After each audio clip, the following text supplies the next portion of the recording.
47장 1절부터 12절까지입니다. 구약 성경, 제가 가진 성경 1227쪽, 에스겔 47장 1절부터 12절까지 말씀을 봉독해 드리겠습니다. 그가 나를 데리고 성전문에 이르시니 성전의 앞면이 동쪽을 향하였는데 그 문지방 밑에서 물이 나와 동쪽으로 흐르다가 성전 오른쪽 계단 남쪽으로 흘러내리더라. 그가 또 나를 데리고 북문으로 나가서 바깥길로 꺾여 동쪽을 향한 바깥문에 이르시기로 본즉 물이 그 오른쪽에서 스며 나오더라. 그 사람이 손에 줄을 잡고 동쪽으로 나아가며 천척을 측량한 후 내게 그 물을 건너게 하시니 물이 발목에 오르더니 다시 천척을 측량하고 내게 물을 건너게 하시니 물이 무릎에 오르고 다시 천척을 측량하고 내게 물을 건너게 하시니 물이 허리에 오르고 다시 천척을 측량하시니 물이 내게 건너지 못할 강이 된지라. 그 물이 가득하여 헤엄칠 만한 물이요 사람이 능히 건너지 못할 강이더라. 그가 내게 이르시되 인자야 내가 이것을 보았느냐 하시고 나를 인도하여 강가로 돌아가게 하시기로 내가 돌아가니 강 좌우편에 나무가 심이 많더라. 그가 내게 이르시되 이 물이 동쪽으로 향하여 흘러 아라바로 내려가서 바다에 이르리니 이 흘러내리는 물로 그 바다의 물이 되살아나리라. 이 강물이 이르는 곳마다 번성하는 모든 생물이 살고 또 고기가 심이 많으리니 이 물이 흘러들어가므로 바닷물이 되살아나겠고 이 강이 이르는 각처 모든 것이 살 것이며 또 이 강가에서 어부가 설 것이니 엔게디에서부터 에네글라임까지 금을 치는 곳이 될 것이라. 그 고기가 각기 종류를 따라 큰 바다의 고기같이 심이 많으려니와 그 짐벌과 갯벌은 되살아나지 못하고 소금 땅이 될 것이며 강 좌우가에는 각종 먹을 과실나무가 자라서 그 잎이 시들지 아니하며 열매가 끊이지 아니하며 하고 달마다 새 열매를 맺으리니 그 물이 성소를 통하여 나음이라. 그 열매는 먹을 만하고 그 잎사귀는 약 재료가 되리라. 아멘. 기도하시겠습니다. 아버지 하나님, 이 시간도 주의 말씀이 성령의 감동으로 전달되게 하사 살아있는 주의 음성 듣게 하옵시고 우리로 깨닫는 지각을 허락하셔서 주의 말씀 속에 있는 하나님의 계획과 소원과 뜻을 알게 하시고 주의 말씀에 붙잡힌 바 되게 하옵소서. 우리 주 예수 그리스도의 이름으로 기도드리옵나이다. 아멘.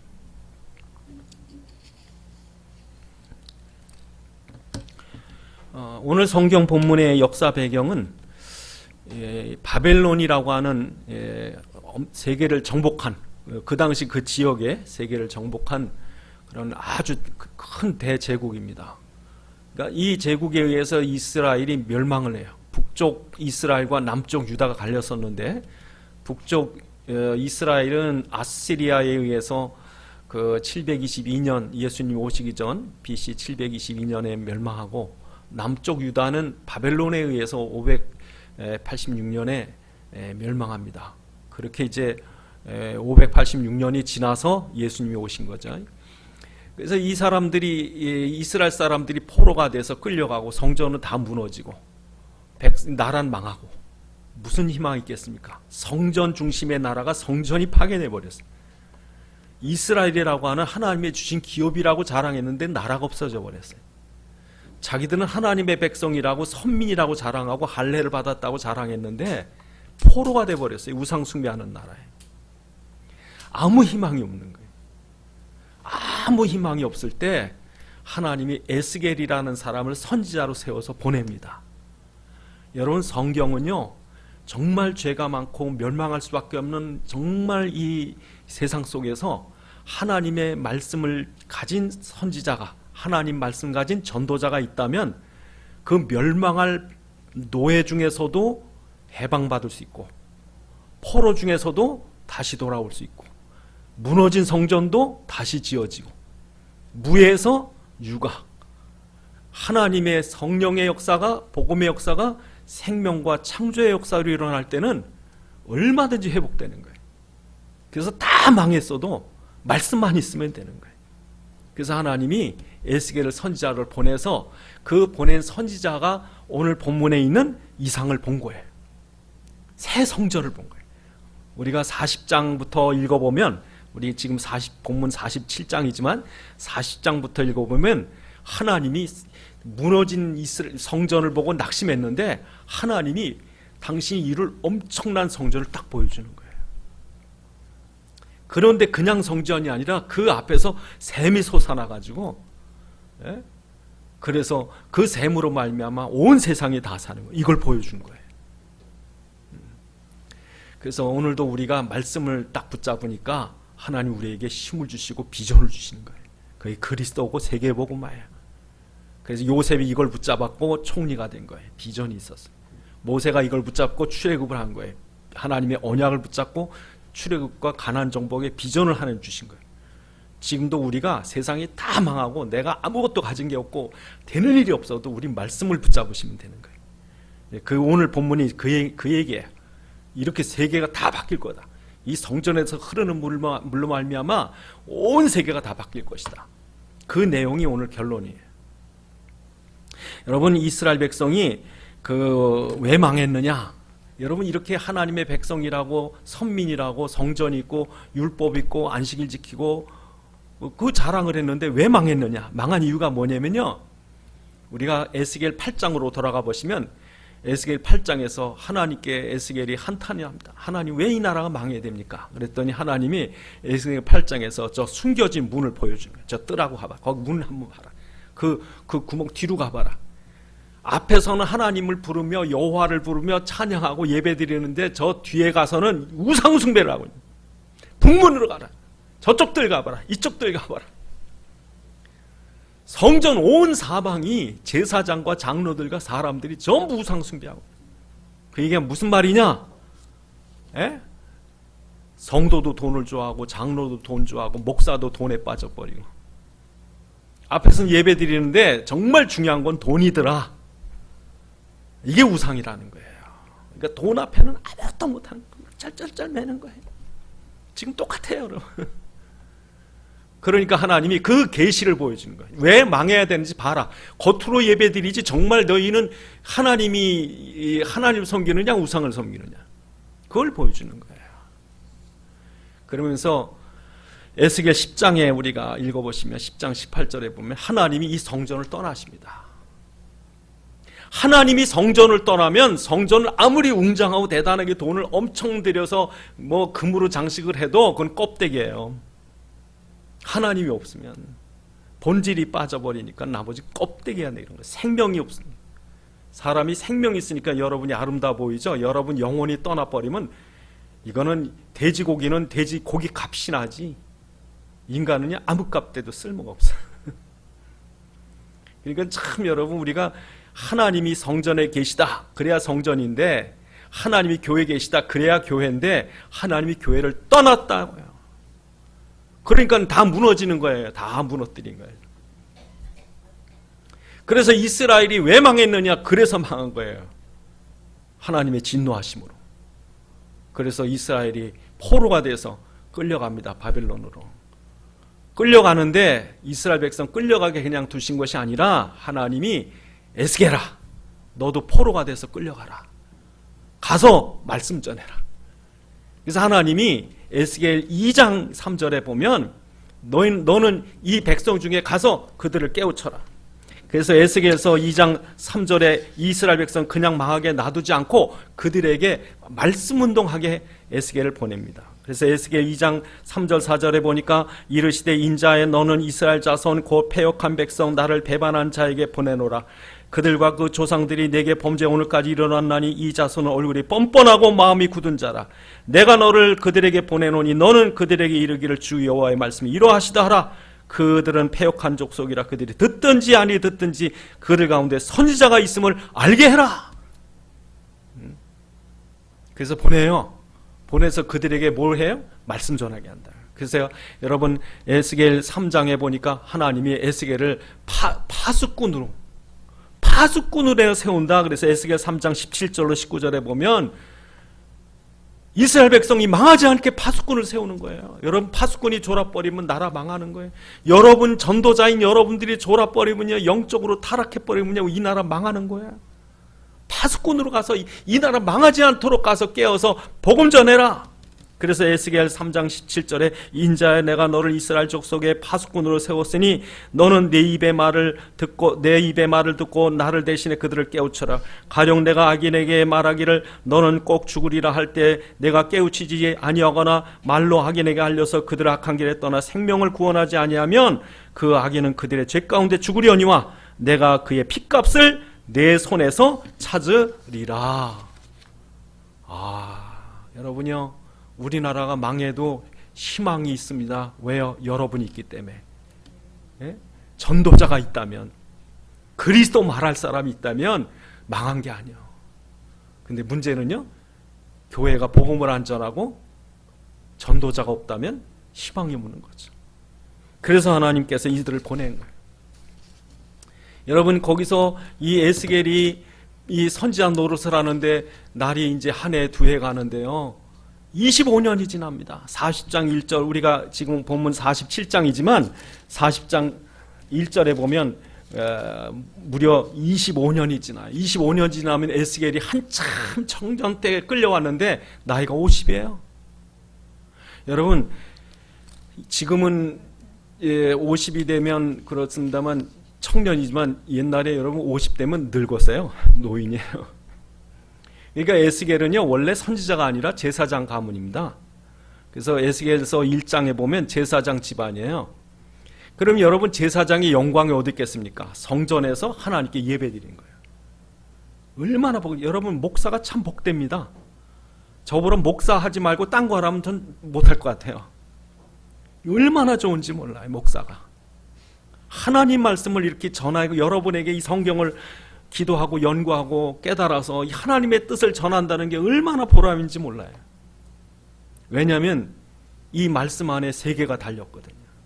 이 나라 운명이 여러분 가정의 운명이 여러분 개인의 삶이 달렸기 때문에 제가 전하는 이 메시지가 얼마나 귀중한지 몰라요. 여러분, 그 에스겔이 제사장이었을 때 그런 보람이 있었던 거예요. 제사장은 하나님의 이 하나님과 인간 사이의 중보 역할하는 거예요. 이 사람들이 죄를 져도 그 죄를 용서받을 수 있도록 길을 열고, 세상에 저주가 와도 재앙이 와도 그걸 해결할 수 있도록 어린 양의 피를 가지고 하나님께 나가서 기도할 수 있는 특권이 제사장에 있어요. 얼마나 보람되겠어요. 예? 여러분, 초등학교 교사들이 얼마나 보람 있는 직분인지 모릅니다. 왜냐하면 초등학교 때 인성이나 기능이나 생각이나 이 지식이 다 정해집니다. 어떤 사람은요, 초등학교 때 탁구를 배웠는데 그게 평생 가더래요. 수영을 초등학교 때 배웠더니 평생 하더래요.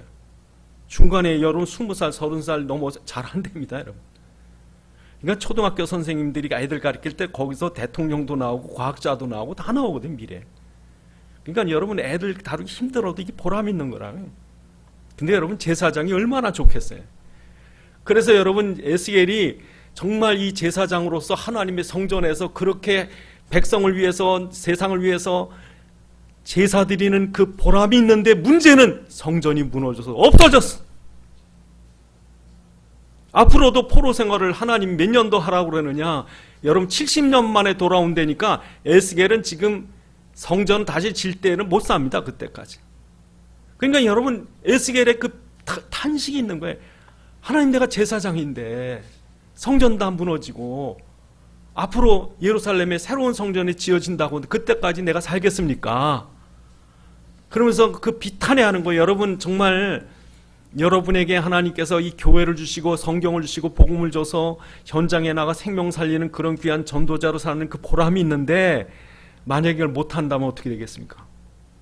제가 병원에 입원해 있다 보니까 너무 답답한 거예요. 아무것도 못하니까 너무 힘든 거예요. 포로가 돼서 꼼짝 못하는 거예요. 그런데 여러분, 하나님이 뭘 보여줘요? 비전을 보여준 거예요. 그래서 여러분 40장, 41장, 42장, 43장까지 내용 보면 하나님이요, 새 성전의 설교들을 탁 보여줍니다. 에스겔아, 걱정하지 마라. 새 성전을 내 준비해놨다. 그러니까 여러분, 정말 우리가 하나님의 전도자로서 마음의 한을 품고서 우리 가정 복음화 해야지, 우리 지역 복음화 해야지, 직장 복음화 해야지, 민족 복음화 해야지, 세계 복음화 하나님 할 수 있게 도와주옵소서 기도하면요, 하나님 여러분의 엄청난 미래의 비전을 보여주는 거예요.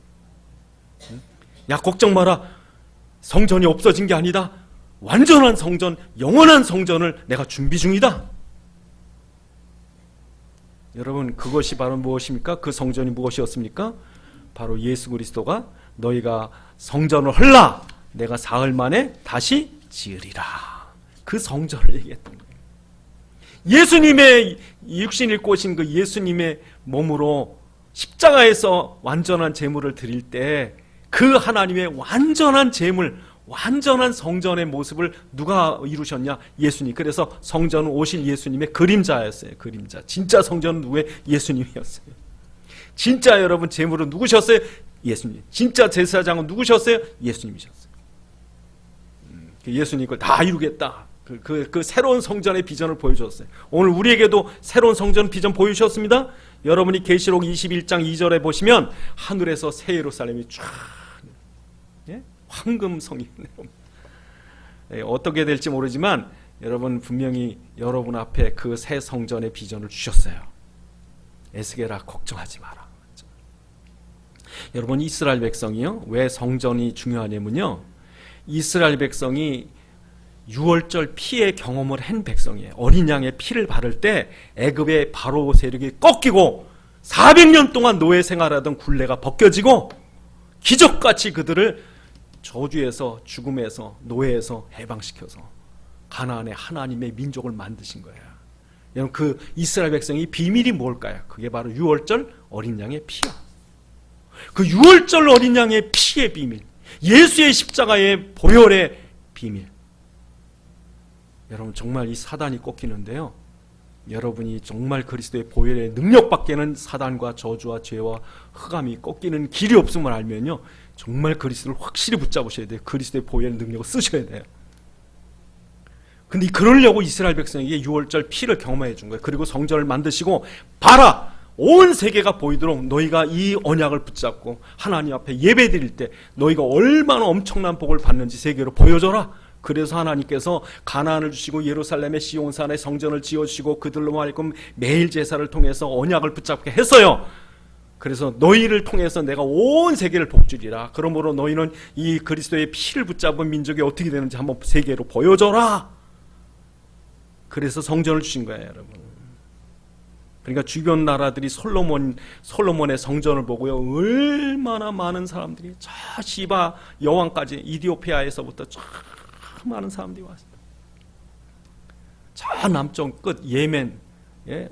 오만, 예? 저 끝에 페르시아, 온 세계 사람들이 성전을 보러 온 거예요. 그래서 네가 그리스도 제대로 잡고 있으면 내가 세계를 너로 말미암아 살리리라 아브라함에 약속하지 않았느냐? 너로 말미암아 모든 족속이 복을 얻으리라 그러지 않았느냐? 그래서 여러분이 언약을 붙잡는다는 게, 그리스도를 붙잡는다는 게 얼마나 축복인데, 문제는 이스라엘 백성이 이걸 다 잃어버렸어요. 다 잃어버렸어요. 우상 숭배하느라고 다 잊어버린 거예요. 그래서 나라가 망했어요. 예? 에스겔은 탄식을 합니다. 하나님 어쩌자고요? 하나님 어떻게 되겠습니까? 성전은 무너져 제사는 끊어졌는데 어떻게 되겠습니까? 그랬더니 하나님이 에스겔을 불러요. 여러분, 에스겔서 40장을 보시겠습니다. 에스겔서 40장. 에스겔서 40장. 에스겔서 40장 1절부터 보면 하나님께서 에스겔을 탄식하고 낙심해 있고 비통한 눈물을 흘리는 에스겔을 하나님께서 만나주시면서 에스겔을 데리고 이스라엘 땅으로 가십니다. 그러니까 이 포로로 끌려 있는데 꼼짝 못하는데 에스겔을 그 영으로 에스겔을 들어다가 그 시온산까지 가는 거예요. 그 높은 산. 예? 그래서 2절에 보니까 이상 중에 나를 데리고 이스라엘 땅 매우 높은 산, 시온산이죠. 성전이 있던 그곳에 가는데 거기에 하나님의 형상, 그 이스라엘의 그 성 있는 그곳에 가는데 하나님의 형상에 어떤 사람이 나타납니다. 3절에 보니 그가 누구냐? 이 사람이 누구냐? 누구 같으세요? 여러분 3절에 나를 데리고 거기 이르시니 모양이 녹같이 빛난 사람 하나가 손에 삼줄과 측량하는 장대를 가지고 문에 서 있더니 그 사람이 내게 이르되 인자야 내가 내게 보이는 것. 그리고선 그 다음부터 이 녹 같은 이 사람이 한쪽에는 삼줄을 들고 한쪽에는 자막대기를 든 사람이, 자와 줄을 가진 이 녹 청상의 사람이, 예? 이제부터 여러분 에스겔서 오늘 본문까지 보면 그가 나를 데리고 그가 나를 데리고 그가 나를 데리고, 그리고서 그걸 잽니다. 성전의 넓이를 잽니다. 방의 넓이를 잽니다. 벽의 두께를 잽니다. 그러니까 여러분, 이 노새 형상 계시록 1장에 보니까 누구예요? 그리스도세요. 예수님이 나타나는 거예요. 예수님이요, 육신을 입고 오실 때만 예수님이 아니라 아브라함에게도 나타났었고 여호수아에게도 나타났었고, 그러니까 구약에 보면 예수님이 종종 나타나십니다. 그러니까 에스겔에게 나타나가지고 에스겔을 데리고 다니시는 거예요. 에스겔아, 봐라, 내가 어떻게 구원을 이뤄가나 봐라. 완전한 성전을 보여주마. 그 완전한 성전은 예수님 자신이죠. 완벽합니다. 구원을 이루기 위해 완벽하게 준비되어 있습니다. 그리고 그곳에 완전한 제물을 드립니다. 당신 십자가에서. 히브리서 9장에 보니까 히브리서 9장에 예수님의 십자가에서 드리는 제사가 완전한, 그래서 히브리서 9장 11절 12절에 보니까 그리스도께서 장래 좋은 일에 대세자는 오사 그가 짓지 아니한 곧 이 창조에 속하지 아니한 더 크고 온전한 장막으로 말미암아 염소와 송아지 피로 아니하고 오직 자기의 피로 영원한 속죄를 이루사 단번에 성소에 들어가셨느니라. 끝! 예수님이 다 끝냈다. 너희 성전이 아니라 이제는 내가 성전의 약속을 다 이루고 그 제물의 십자가로 다 단번에 끝났다. 이제는 예수를 그리스도 믿기만 하면 끝난다. 그래서 여러분, 이렇게 예수님께서 이 대제사장으로 참 성전으로 오셔서 당신이 완전한 제사를 드릴 때 어떤 일이 일어나느냐? 예? 제단에서 뭐가 솟아요? 샘이 솟더라. 샘이. 여러분, 샘이 솟는다니까 감동이 별로 없으신데, 예, 이스라엘 주변에 있는 아라비아 사막 가서 샘이 솟는다고 보세요. 예? 그러니까 이 샘이 솟는다는 게 기가 막힌 거예요. 생명이 사는 거예요. 여러분, 지금도 이스라엘의 저 단지방, 저 헬몬산, 저 북북 레바논 저 위쪽에 큰 석회암 큰 산이 있죠. 우리나라 백두산보다 높은 산이 있고 만년설이 있는 그 산이 있는데, 그 밑으로 가면요, 그 만년설이 녹아서 그 석회암층을 타고서 내려와 가지고 그 단지방 이스라엘 저 갈릴리 호수 위쪽에 거기서 물이 퍽퍽퍽 솟습니다. 예? 석회암, 우리나라 그 종유동굴 뭐 이런 데서 어마어마한 물을 품고 있다가 이게 가물 때나 어떤 때나 그냥 끊임없이 물이 쏟아져 나와요. 예? 그것처럼 성전에서 물이 솟는 거예요. 탁 솟는 거예요. 이게 솟아가지고 이 물이 가는 데마다 다 살리는 거예요. 예? 그게 오늘 본문의 내용이에요. 그리스도가 나신다. 야, 걱정하지 마라. 에스겔아, 염려하지 마라. 너희가 손으로 솔로몬이 지은 성전이 아니라 그리스도께서 당신이 지은 완전한 성전을 통해서, 완전한 십자가의 제사를 통해서 구원을 이루고 구원의 복음을 통해서 너희를 살리는 생수가 솟아날 거다. 다 산다는 게 다 우리나라 같이 죽을 수밖에 없는 나라 사는 거예요. 그러니까 이 생명이 솟아나는 이 감격, 그렇죠? 여기서 여러분 중요한 게 뭐냐면 이제는 내가 누구냐는 거예요. 에스겔이 누군데 이렇게 그리스도가 형상으로 나타나셔서 그를 데리고 이 축복의 현장을 데리고 다니는 거예요. 여러분, 주님이 여러분의 손을 붙잡고 어디를 가든 이런 축복의 현장이 되는 이게 여러분 자신 되셔야 돼요. 근데 여러분, 이 에스겔처럼 여러분도 이렇게 쓰임받는 축복이 있습니다. 에스겔서는 에스겔만 위한 것이 아니라 에스겔에게 이렇게 한 것처럼 이 약속을 우리에게도 이루겠다는 게 성경이니까, 그럼 여러분도 에스겔처럼 되셔야 돼요. 그러면 여러분, 우리가 어떻게 에스겔처럼 되는가? 에스겔이 누구길래 예수님께서 이렇게까지 그를 데리고 다니셨나? 에스겔은 두 가지 직분이 있었어요. 한 가지는 제사장, 또 한 가지는 선지자예요. 여러분 자신이 내가 제사장이요 선지자가 맞나 확인하셔야 돼요. 여러분, 제사장이란 무슨 말이냐면 어린 양의 피의 비밀이 있는 사람이에요. 그 피 언약을 붙잡고 기도할 때 죄가 사함받고 저주가 떠나고 흑암이 꺾이고. 그 비밀이 있으세요? 예수의 피의 권세가 있으세요? 내가 정말 우리 가정에 저주가 안 떠나고 우리 친구가 지금 사단의 시대 고통받고 누가 어려움 당하고 그럴 때 이 예수의 피를 의지하고 주님 앞에 나가서 제사장처럼 기도할 수 있는 제사장이냐? 그 피의 비밀을 갖고 있느냐? 이게 없으면 여러분 맹탕이에요. 그거 말고 뭐가 있어요? 무슨 뭐 다른 재주가 있어요? 뭐 지식이 있어요? 자격증이 있어요? 뭐가 있어요, 여러분? 아무 쓸데 없어요. 그거 갖고 사람 살려요? 그리스도가 있고 나서 자격증이 빛이 나고, 그리스도가 있고 나서 여러분 지위와 직분과 직장이 빛이 나고, 성공이 빛이 나고, 건강이 빛이 나는 거지. 뭐 했을 거예요, 여러분? 예? 건강해서 그냥 심 좋은데 깡패, 예? 행동파, 그냥 남 때리고 이러는 일만 쓰면은 오히려 그 병들고 약한 게 복 있지. 그러니까 여러분, 우리가 제사장이 맞나? 두 번째, 선지자가 맞나? 정말 사람들에게 그리스도 말할 수 있어요? 지금 여러분 그리스도 몰라서 사단에게 속고 고통받는 사람 있고 뭐 점치러 돌아다니고 우상 숭배하는 사람 만나면 여러분이 그게 사단이고 그래서 우리가 고통당하고 그 사단을 꺾고 운명과 저주에서 우리 해방하실 분이 오직 예수 그리스도, 그가 우리 문제 십자가 해결하시고 부활에 지금 살아계실 뿐 아니라 지금도 내가 믿으면 성령으로 역사하는데 그 예수 그리스도를 믿어라, 입으로 시인하고 영접해라, 그리고 그 이름으로 기도하라, 그 메시지를 전할 수 있느냐? 그러면 선지자예요. 그 제사장과 선지자의 두 가지 요소가 없다. 그럼 왜 사세요? 그러면 뭐 때문에 밥만 먹다 가시려고 사세요? 사람들하고 맨날 아웅다웅 싸우고 너 잘났다 그러고선 사시려고요? 왜 사세요? 그래서 우리는 제사장이 맞는지 선지자가 맞는지, 그래서 여러분 하나님께서 아브라함을 선지자라고 그랬어요. 그 아비멜렉이라고 하는 그 왕이 아브라함의 철을 뺏어가니까 하나님이 밤에 나타나서 아비멜렉에게, 아비멜렉아 너 그 부인 돌려보내라. 아브라함은 선지자다. 널 위해 기도하고 그가 널 위해 기도할 거야. 그래서 하나님이 선지자래, 아브라함.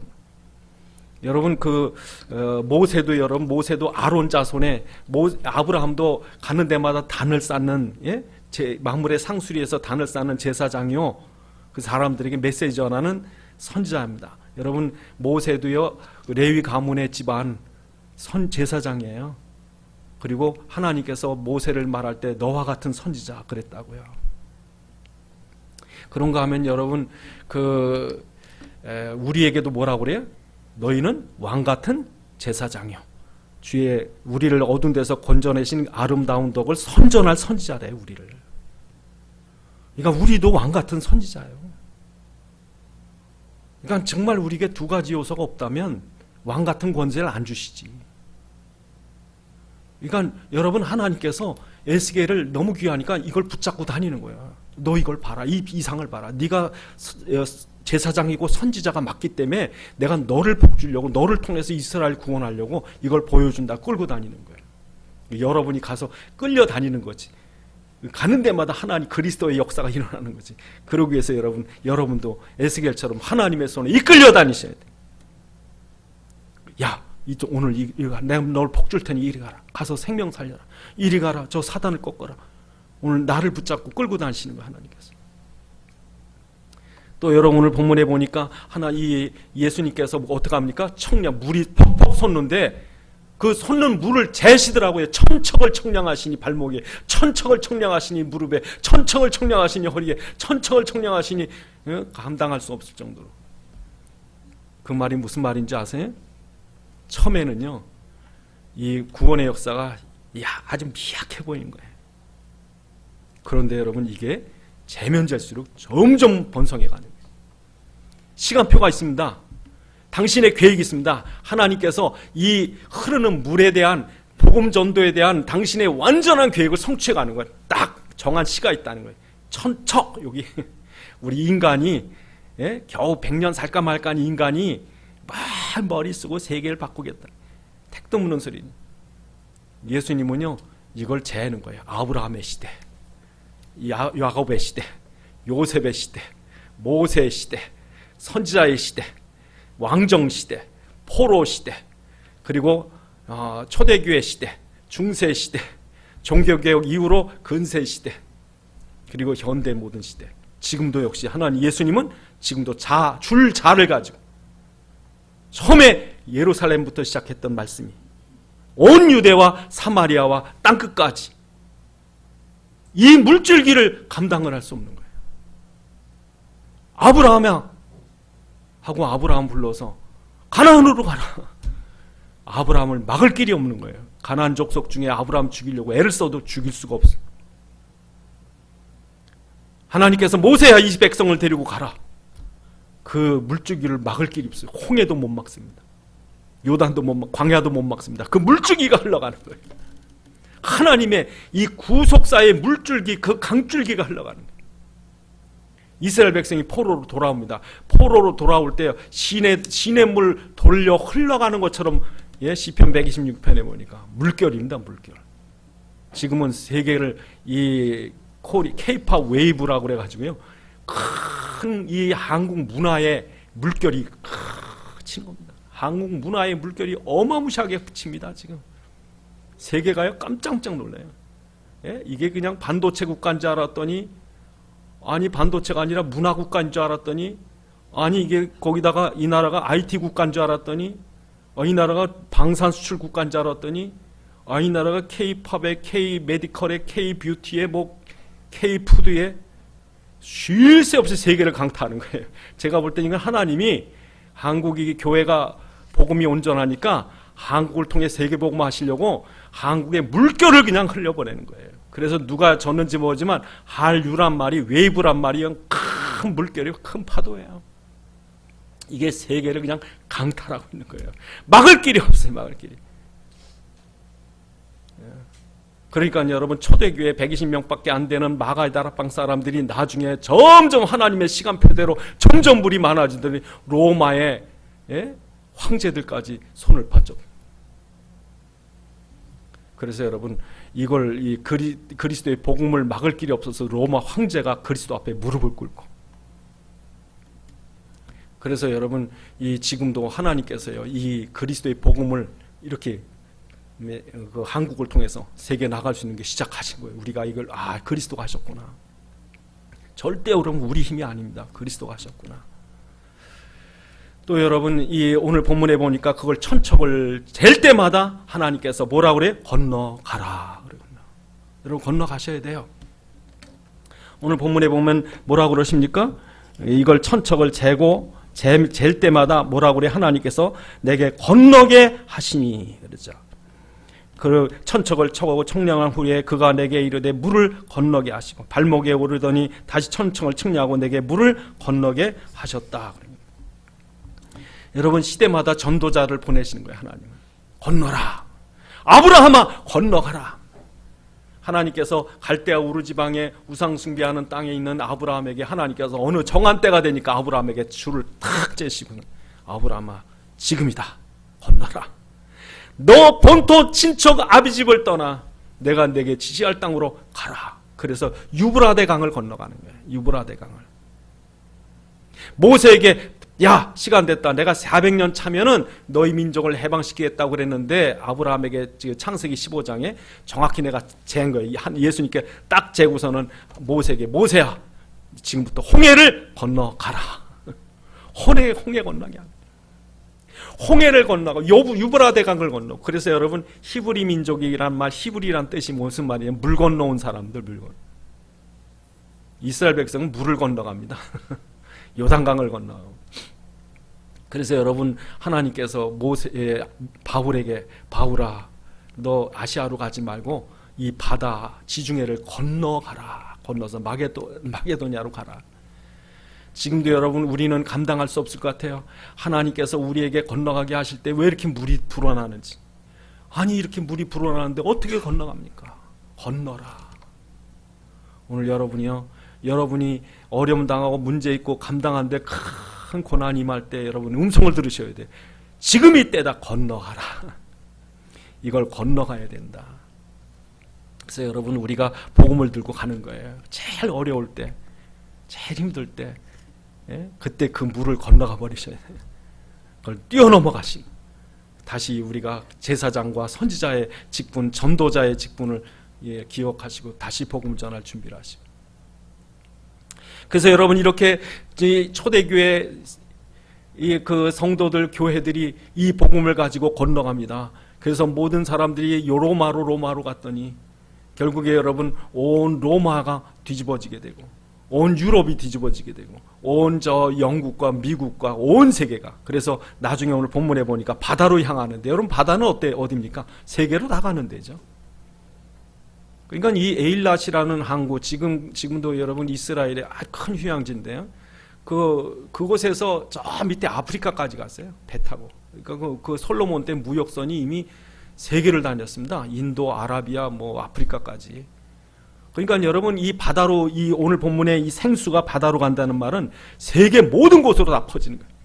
지금 우리나라 여러분 바다를 통해서 전 세계 우리나라 배들이 지금 누이고 다니는 거예요. 복음을 가지고 그렇게 되겠다는 거죠. 그래서 오늘 본문의 결과적으로 여러분 이 복음이 전 세계에 퍼지고 날 때 어떤 일이 일어난다고 말합니까? 강 좌우편에 큰 강물이 돼가지고 그 강 좌우편에 나무들이, 생물들이 살아납니다. 그래서 9절에 보니까 그 8절에 보니까 이 물이 동쪽으로 흘러 아라바로 내려가서 바다에 이르니 흘러내리는 그 바다의 물이 되살아나리라. 이 강물이 이르는 곳마다 번성하고 모든 생물이 살 고기가 심히 많으려니와 이 물이 흘러감으로 바닷물이 되살아 이 강이 흐르는 각처 전 세계가 다 사는 거예요. 우리나라도 그래서 살았어요.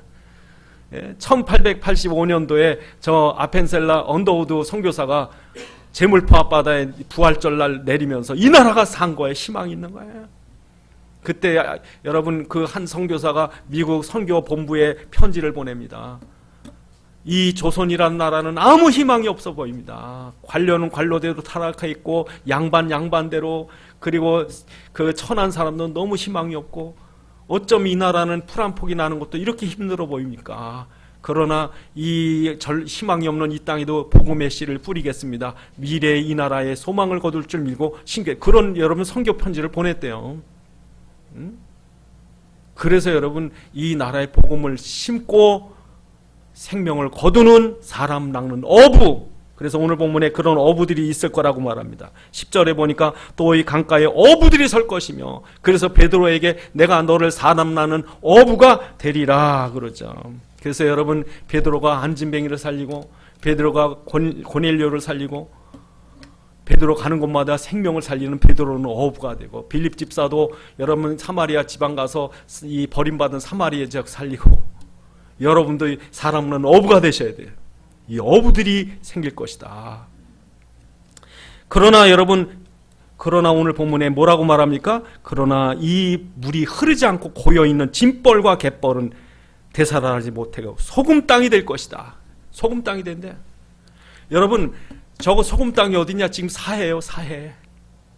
그러니까 여러분 사해는 말씀은 물은 받는데 누구한테 전달은 안 해.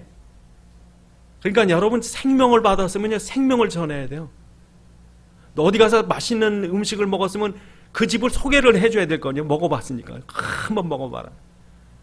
그런데 지자랑만 하고 있어. 안 가르쳐줘 어딘지. 예? 맛있더라. 어딘데?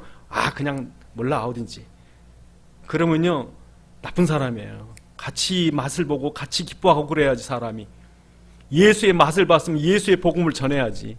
자기만 똑똑한, 그건 여러분 복음 자기만 알고 지식으로 하는 사람은 진벌과 갯벌이야. 복음을 전해 생명을 살려야지. 복음을 전해야 돼. 그렇지 않으면 이게 지식만 돼가지고 이게 진벌과 갯벌이 돼서 죽은 바다가 돼버립니다. 또한 여러분 오늘 본문에 뭐라고 말씀하십니까? 오늘 본문 끝절에 보니까 12절에 강 좌우 각종 먹을 과실이 자라서 그 잎이 시들지 아니하며 열매가 끊이지 아니하며 달마다 새 열매를 맺으리니 그 물이 성소를 통하여 나옵니다. 여러분 강가에 심겨진 나무가 되시기 바랍니다. 여러분 뿌리가요 그리스도께 내려지고 여러분의 생명과 능력의 근원이 그리스도가 되시면 시들지 않으리라. 예? 가뭄은 해도 시들지 않은 시편 1편에 보니까 여러분 그 그리스도께 뿌리를 내린 자는 오히려 시드는 가뭄의 때 더 청청해. 예? 시편 1편 3절에 보니까 가물 때에도 오히려 더 청청한 것은 그 뿌리를 시냇가에 내렸습니다. 그래서 여러분 남들 어렵다 그럴 때 여러분 더 잘 되셔야 돼요. 하나님 이런 축복을 주시겠대. 이 생수의 축복을. 그래서 오늘 여러분 우리에게 이 성전의 비전을 보여주시는 거예요.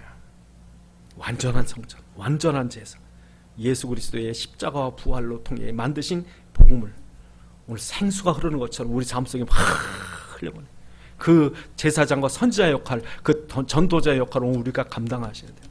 이 생수를 받아서 이 생수를 전해주고, 그래서 사람 낳는 어부가 되고 사람 살리는 풍성한 열매를 맺고, 하나님 그러시길 원하시는 오늘 본문을 통해서 기도하시겠습니다. 하나님, 오늘 나 때문에 많은 사람들 살리게 도와주옵소서. 나 때문에 가정이 살고 지역이 살고 직장이 살고 민족과 세계 살리는 그런 생수의 강이 나로 말미암아 흐르게 도와주옵소서. 기도하시겠습니다.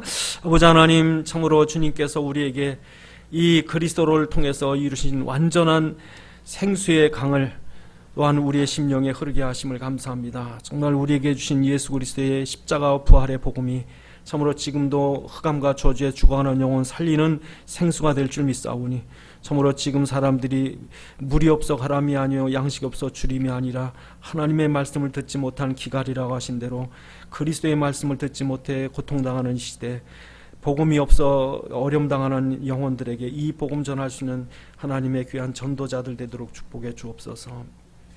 아버지 하나님, 오늘도 하나님 세계의 모든 물결을 이끌어 가시고 그 흐름을 좌우하시는 주님, 주님께서 그 완전한 계획 속에 이 나라 이 민족 중에 복음을 주시고 또한 주님의 계획 중에 이토록 세계 중에 높이셨사오니, 참으로 이 귀한 시대에 우리로 사랑 낳는 어부가 되게 하시고 세상 살리는 열매 가득한 우리의 삶이 되도록 축복해 주옵소서. 우리 주 예수 그리스도의 이름으로 기도드리옵나이다.